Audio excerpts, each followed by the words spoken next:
I'm Bobby. I'm the founder of Aurizn, a media company that covers automotive, lifestyle, property and all that. Our automotive part is very big. And then, of course, from there we formed Evo Club. I think it is the biggest car club in Malaysia. We have close to 20,000 members. It's a big community.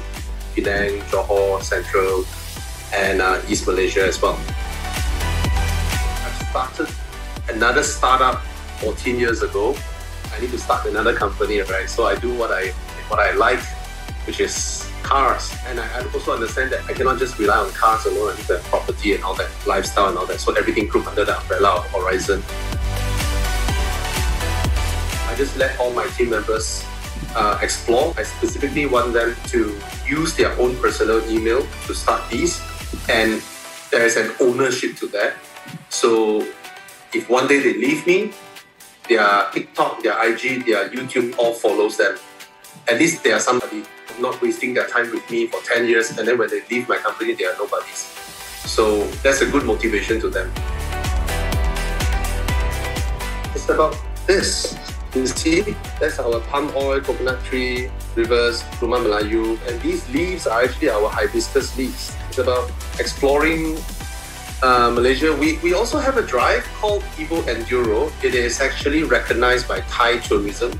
Like the director, Chamber of Commerce of Chiang Mai would meet us. I always encourage people to collect memories, go places. So I've driven around Semenanjung. I go for drives every single Saturday morning. Every month goes by, my friendship increases. The number of friends that I have just increases like that. I'm so happy to have this platform to meet new friends. And the same goes for my members in Penang, my members in Johor, my members in Kuching, Kota Kinabalu.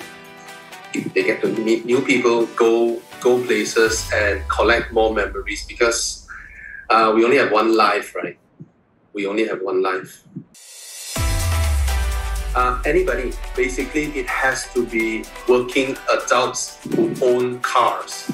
You can come for our drives in any cars. In our drives, right, you will see Ferraris, Porsches, and Peroduas, and old Corollas. We are just mixing together. You know, it's so different. Everybody loves it. They are classic cars. They are whatever. You just come. All right. We always say this. We don't care what car you drive, as long as you drive. Yeah. There are supercar outings where only supercars are invited. There are Proton Peroda only. There are things like BMW 3 Series only. We also run the largest convertible group in Malaysia. We have like 160 to 180 convertible cars. All cars are convertible. We did a big convertible invasion of Taiping. The whole Taiping is full of convertible cars. I always enjoy driving in Thailand, especially the northern part of Thailand. If you drive into Thailand, you will notice all the motorbikes are on the left side. They automatically go back to the left side. Second thing, when we were driving in the mountain roads, we realized the lorry in front of us, every single lorry, always are on the lookout to let us know whether we can overtake them or not. There were one time when they told us we can overtake, we began overtaking, then they saw a car coming very fast from the bends. They moved their lorry out to block us. In Europe as well, I've done drives in Europe. I think Europe is awesome, but Thai people is just kind. My weekend car is my BMW convertible, but my daily is actually my Aston Martin. I also have a 1969 Fiat, a very old car that is difficult to start. Highest speed is 40 km/h. And of course, for long distance trip, I'll use my wife's car, which is an Audi RS6, which is very comfortable, very quiet and all that. The weekend car is because it's a convertible and I just open the top and then drive slow and absorb in the view, the smell. That would be when I flew to Finland. I was invited by Audi to fly to Finland to drive in the snow. Many people did not know BMW, Audi, Mercedes and Porsche have tour groups. You can actually go to their global website and sign up and pay for this type of tour groups. It's basically like a travel agency, and then you fly there, you meet them, They have all these retired rally car drivers to host you and teach you driving techniques in their cars. I learned how to drift in the snow. We were on the sleds where the Huskies will bring us. And of course, we were trying to see auroras. I was unlucky. During that trip, we couldn't see any aurora, but it was nice. It was during the winter, in the snow. The whole lake was frozen. Yeah, that was pretty unforgettable.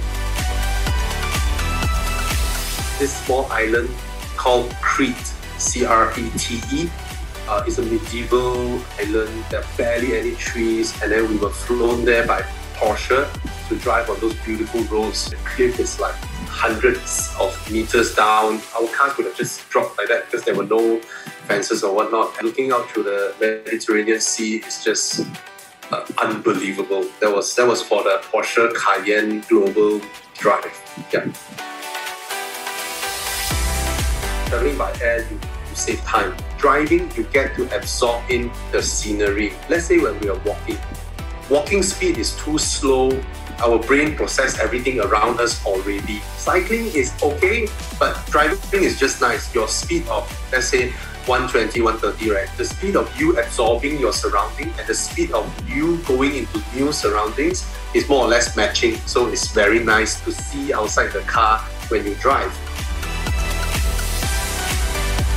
Scenery is also about whether it's new to you, right? That time when me and my colleagues and a few other medias, we grew up and we drove from Batu Cave, then we drove up to Penang, we put up one night, and then we crossed the lake, the bridge, and then we crossed to the East Coast, and then we look at the Crystal Moss. We update our location everywhere we go, and our fans actually waited for us there. They were so amazed. Then that road coming down from East Coast is quite something. It's quite unforgettable. All the way from Terengganu, all the way down to Johor. Yeah, that was memorable.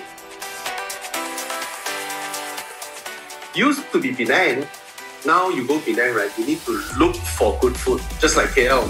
Right? We need to look for good food. I think we get a higher chance of getting good food from all the small towns, Bentong, Raub, Ipoh, those not so touristy kind of town. If their food isn't good, they will fold anyway. Smaller towns, I enjoy it. I'm not a crazy foodie.